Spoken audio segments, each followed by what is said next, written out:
Hey everyone, and welcome to my deck tech guide for a slightly upgraded, or probably quite upgraded, Gonti Kun Inquisitor. I've modified the pre-con. Well, I wouldn't say a lot, it's mostly the mana base, but there is some additional stuff in there. This deck is the deck that I love to take to tables where I don't exactly know what's happening, what the power level is. Because the whole point of this deck is to play other people's decks. So while there is the odd kind of win con stuff in here, the real purpose of this deck is to steal your opponent's stuff and play as much of it as possible.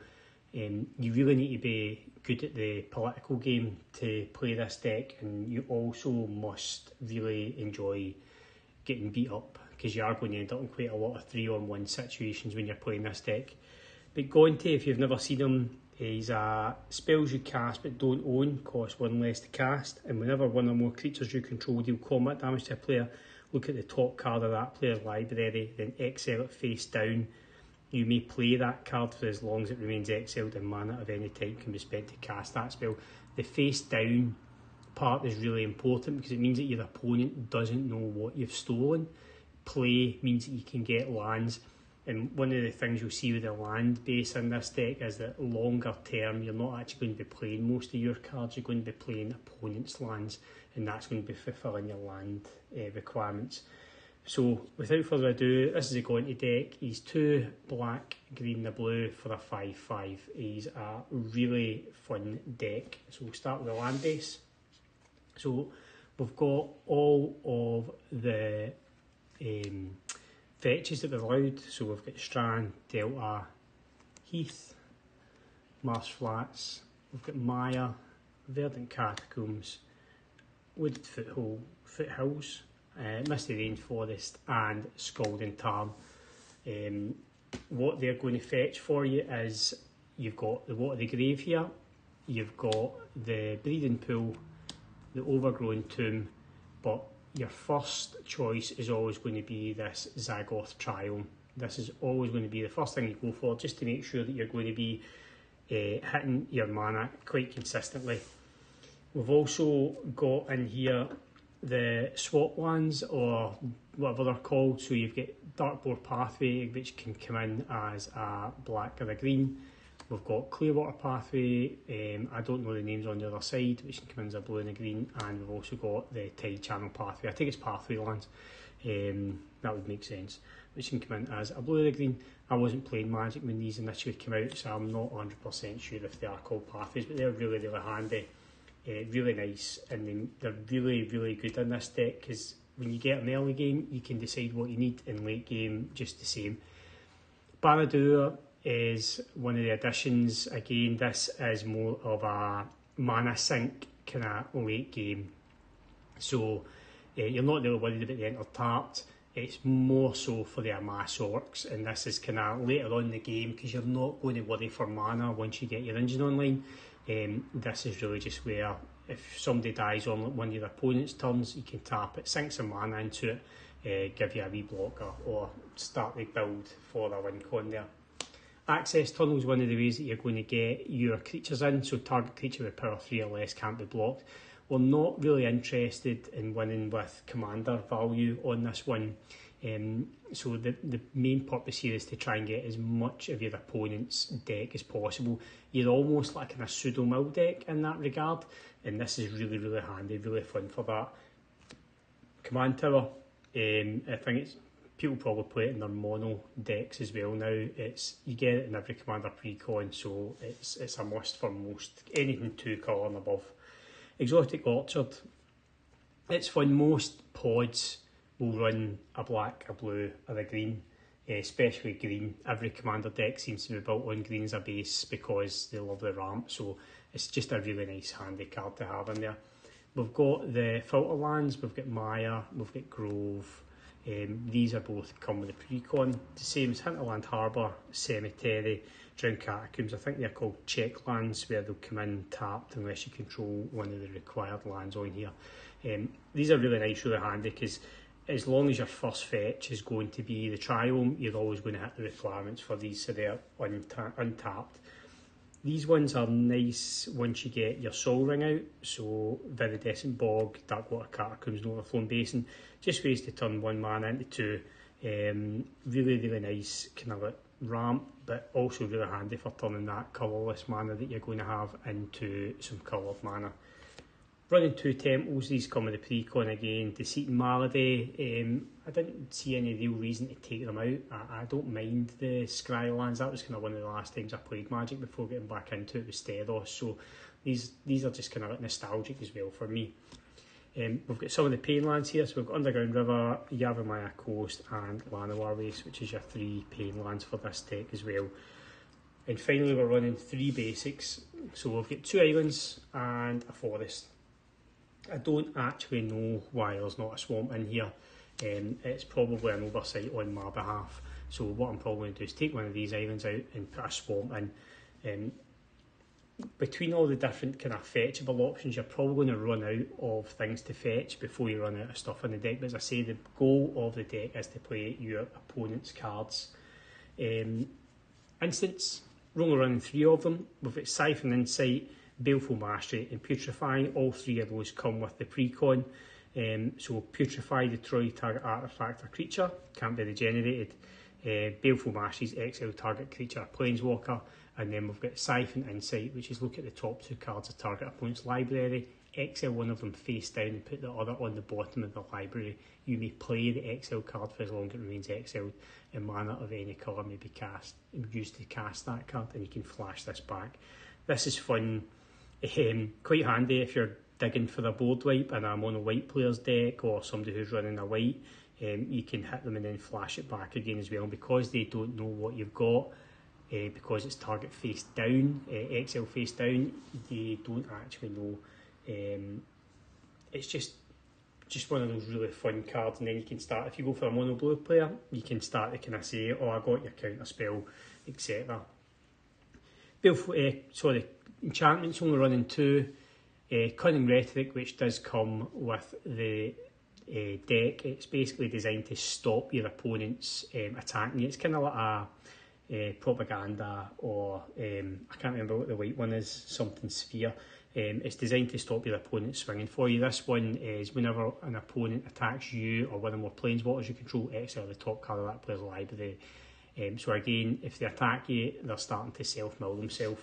And Rhystic Study's just in here because I love asking people if they're going to pay the 1. It's so satisfying, really fun. Again, it's really in here just to annoy people more than anything else. It doesn't really add much to the deck because you're more so playing opponent's cards. But it does give you a way to kind of dig through for some of those unblockable creatures if you don't have anything unblockable on the table at the time. Sorceries, we've got the ramp package that comes with it, which is 3 Wishes, Rampant Growth and Kadama's Reach.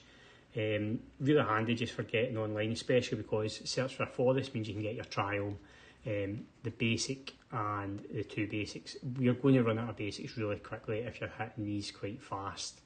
Feed the Swarm, destroy target creature enchantment and lose life equal to that permanent's mana value. It's just a nice way of getting rid of a creature and an enchantment. Cullen Ritual, super fun way, especially kind of mid-game more so than the early game, because what's going to happen is your opponents are going to have their Sol Rings out, Arcane Signets out, that sort of stuff. And yeah, it's just satisfying just wiping them off the board. The deck, you do feel like a bit of a dick when you're playing it, but it is really, really good fun. Heartless Conscription, that's a kind of one of the main win coins for the decks, exiling all creatures, and then you can start to play them. It's interesting, especially if you're behind. This is one of your kind of pseudo board wipes as well. One of the additions last March of the Ents, can't be countered, draw cards equal to the greatest toughness among creatures you control, then put any number of creature cards from your hand onto the battlefield. Fun thing with this is it doesn't specify that the creatures that are going to be put onto the battlefield from your hand must be part of the creatures that are drawn. So you're not going to be worrying for mana in this deck. You might be pulling some really nice creatures from your opponents. So it's just a fun way to get some extra card draw And then if you've got some nicer creatures in your deck, like you've got some creatures in there which are like 4 or 5 drops, it's just to throw them out, especially because they're all evasive, and you start to really kind of focus down all the target opponents at once. Because one of the things, once you've been playing Magic for a wee while, one of the difficulties is how do you defeat multiple opponents at once? Because usually what happens is you'll swing and you'll die in the crackback to another opponent. So this allows you to kind of build a board state where you can threaten all of the opponents at once. Curse of Swine, that comes with the deck. It's just a nice way to kind of get rid of some creatures. Predator's Hour again. Until next turn, creatures you control gain Menace, and when this creature deals combat damage to a player, exile the top card of that player's library face down. You may look at and play that card for as long as it remains exiled, and mana of any colour can be spent to cast it. This is really fun, kind of especially late on the game, because it's doubling up on the triggers, because you get this trigger, you get the Gaunty trigger, and there's some other cards in the deck which gives you more triggers. That's one of the kind of sub-themes in this deck, is combat damage triggers. You can end up with quite a lot of them. Arcane Heists gets Cypher, so you can cast target instant or sorcery from the opponent's graveyard without paying its mana cost. Super fun if somebody's played a board wipe. You know, it just lets you go back in and get it again. Most people are not expecting something like this, and the Cypher, because you're getting blockable, means that you can kind of pick and choose what opponents to target, and people really start to think about what instants and sorceries are going to use once they see this card being ciphered on. Stolen Goods, again, it's just one of those cards. Target opponent exiles cards from the top of the library until they exile a non-land card. Until the end of turn, you may cast that card without paying its mana cost. Really fun. Again, mono white decks for board wipes, mono black decks or black decks if you're looking for kill spells and stuff like that. And then Extract Brain. If a later game, if somebody's not got that many cards in hand, or if you're just wanting to kind of punish people, the deck can be quite targeted, especially if there's somebody at the table who you think's a threat. There's a really nice, easy way of focusing those people down. The artefacts, we've got Lorien Brooch, which is Trailblazer's Boots, non-basic Landwalk. Quite a lot of decks run non-basic lands, so it's just a nice way to start getting in for damage on your non-evasive creatures. Pip-Boy 3000, he's in here because I enjoy playing Fallout, and I really did like the set, so as soon as I seen Pip-Boy I just had to have it. It's super handy because you've got the untap up to 2 target lands, put the 1/1 counter on. You know, it's just a really nice functional additional bit of equipment to have in the deck. Dreamteeth Bandit is essentially another Gaunty trigger for 2 and then equipping it for 1. It's really, really nice because you're starting to double up on those triggers. Chaos Wands are actually probably my favourite card in the whole deck. If you're stuck, if you really want to just dig through an opponent's deck for stuff, this card's probably my all-star card in the deck. So for 4, tap it, target opponent exiles cards from the top of their library until they exile an instant or sorcery card. You may cast that card without paying its mana cost, then put the exiled cards that weren't cast this way on the bottom of their library in any random order. So you're next to the person on your right, their end step, tap it, you know, dig through somebody's deck for something fun. You can decide if you want to cast it or not cast it. It's one of those cards that's just so fun. Can be used as a political piece as well. You can threaten people with it. Super duper fun. Blade of Cells. This is more to be put on your unblockables, your evasives, just to get you more of those Gaunty triggers.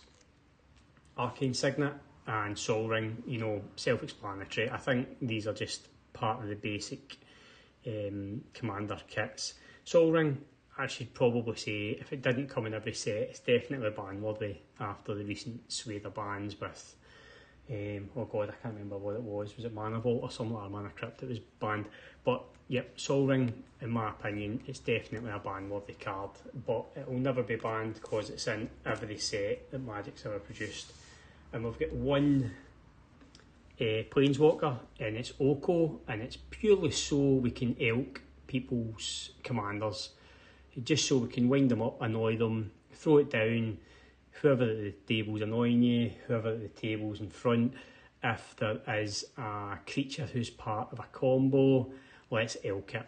You know, it's super duper fun, really satisfying as well. I've never ever really used any other mode on this. I've actually never actually looked at the other modes on this until I'm doing this this deck tech. So yeah, Oko, super duper fun.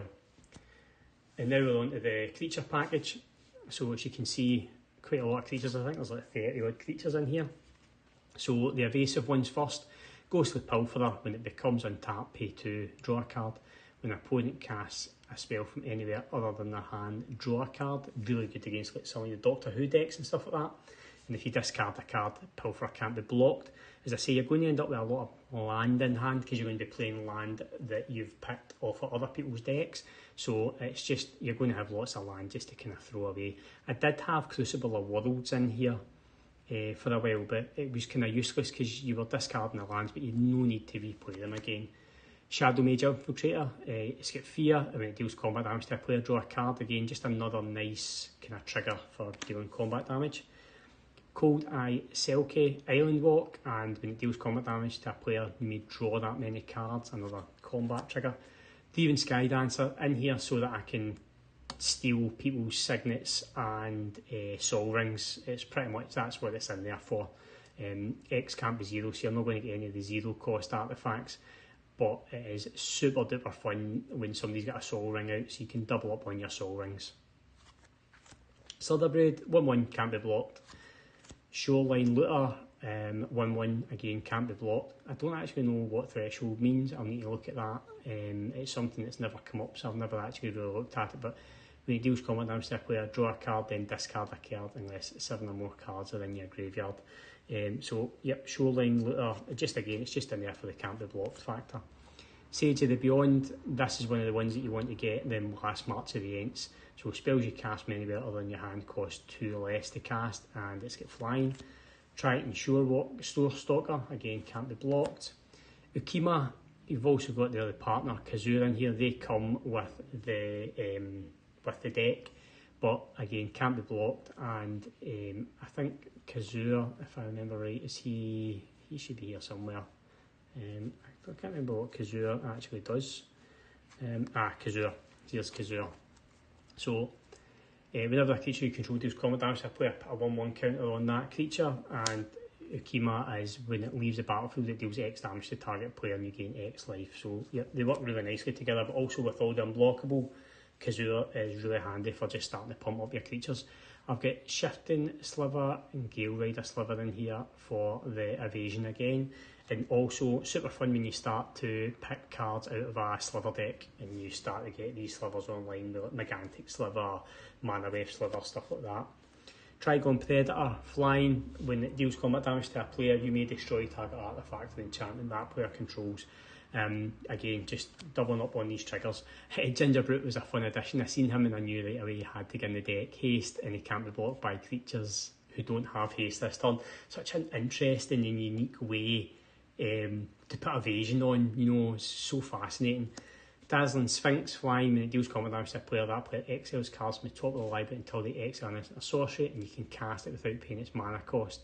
We've seen a similar card to this earlier. Again, another deals combat damage trigger.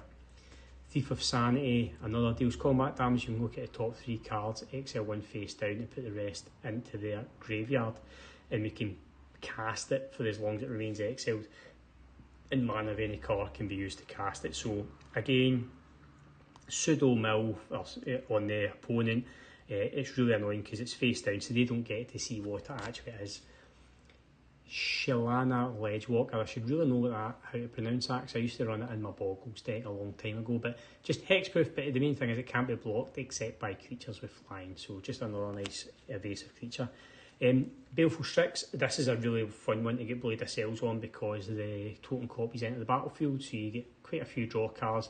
Flying and Death Touch, I love that combination, such a fun, it's not evasion as such because they might have flying or reach, but as soon as you throw in that nice 1-1 Death Touch, most people aren't going to block it. Most of these don't have evasion, but they do have other things that they allow the creatures to kind of achieve pseudo evasion. So you've got Whirler Rogue, you get the 2 1-1s off the back of it, it's the day of the evasive. You never ever really make it so that target creature can't block, because you've got quite a lot unblockable anyway.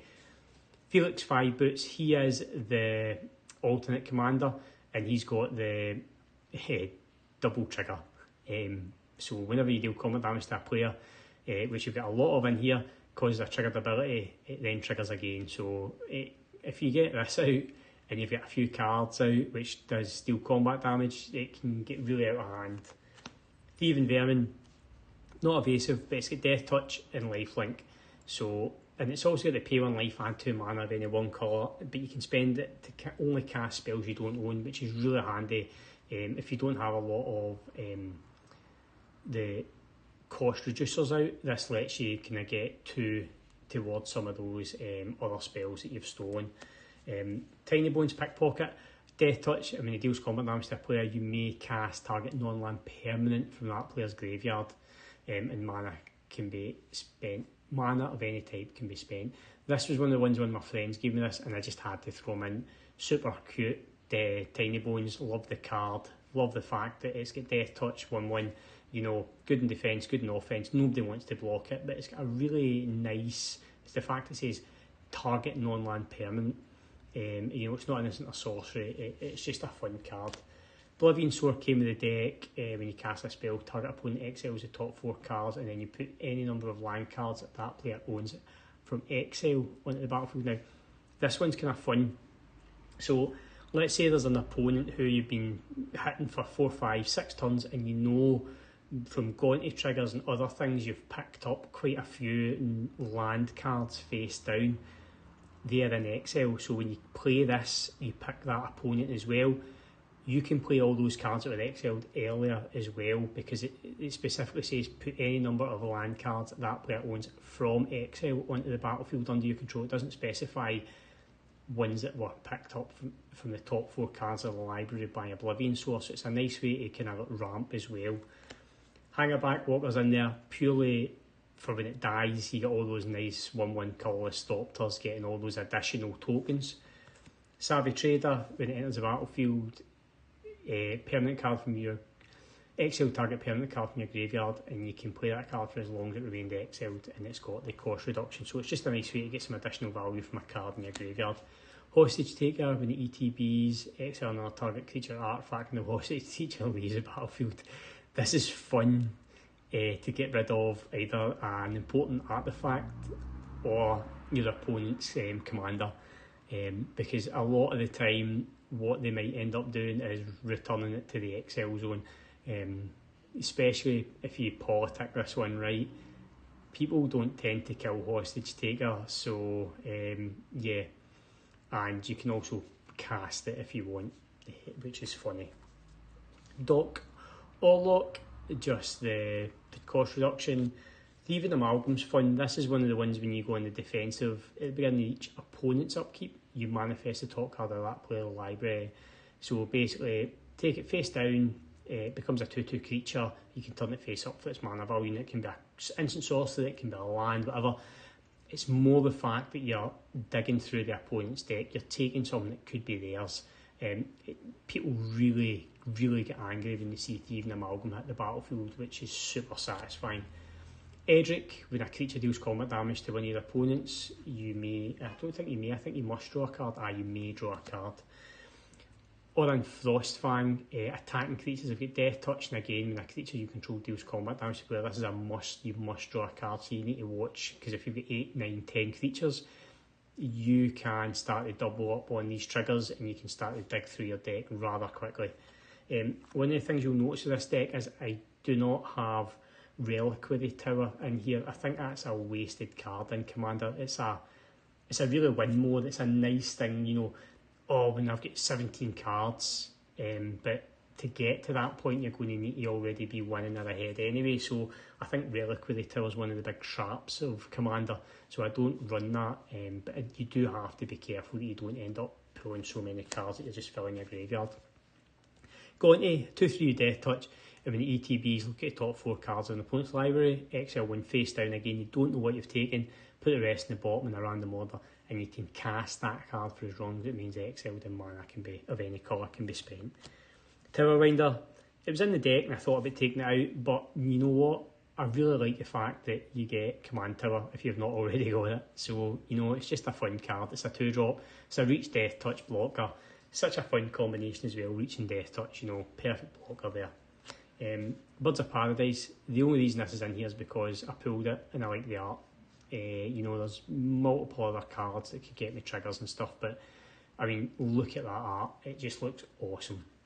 And then we've got the Ninja Suite. So we've got, 5 ninjas. Starting with Yuriko. Again, this comes with the deck. I think all the ninjas come with the deck. Yeah, they all come with the deck. So really, really nice. So when a ninja you control deals combat damage to a player, reveal the top card of your library and put that card into your hand. Each opponent loses life equal to that card's mana value. Silent Blade Oni. When Silent Blade only deals combat damage to a player, look at that player's hand. You may cast a spell from among those cards without paying its mana cost. Super duper fun, especially if you hit the right opponent at the right time. Fallen Shinobi. Whenever Fallen Shinobi deals combat damage to a player, that player exiles the top 2 cards of their library. Until end of turn, you may play those cards without paying a mana cost. Play being the important one here. Again, just another way to get more land from your opponents. Orochi Soul Weaver. Ninjutsu, and whenever one or more creatures you control deal combat damage to a player, create a treasure token and manifest the top card of that player's library. Whenever one or more, so if you're hitting 3 different players, you're getting 3 treasure tokens and 3 manifest creatures. And last up is Nashi Moon Sage's Scion. Again, whenever Nashi deals combat damage to a player, exile the top card of each player's library, not theirs, each. So go for the person that's open. Until end of turn, you may play one of those cards. If you cast a spell this way, pay life equal to its mana value rather than paying its mana cost. So, important thing here as well, until the end of turn, you may play one of those cards. So if you're playing a land, again, doesn't cost anything. Just super fun way of kind of digging through other people's decks. So that's the deck. That is Gonti, Cunning Acquisitor. Again, super fun deck. It's just one of those decks that if you're not sure what you're going up against, or it can really hold its own against some tougher decks as well. There's some cards in there that you might think are a bit dickish, but really enjoyable. This deck can 100% be upgraded to be even more focused, but I think at the level it's at, I'm probably just going to leave it where it is now, and I probably won't be getting anything else for the deck. But let me know your thoughts on it in the comments. If you've got any nice additions, if you like it, let me know. I've got about 17 other decks that I've got as well, so if you're interested in seeing some more deck techs on these upgraded precons but not taken to the nth degree, just let me know. But yeah, thanks for watching.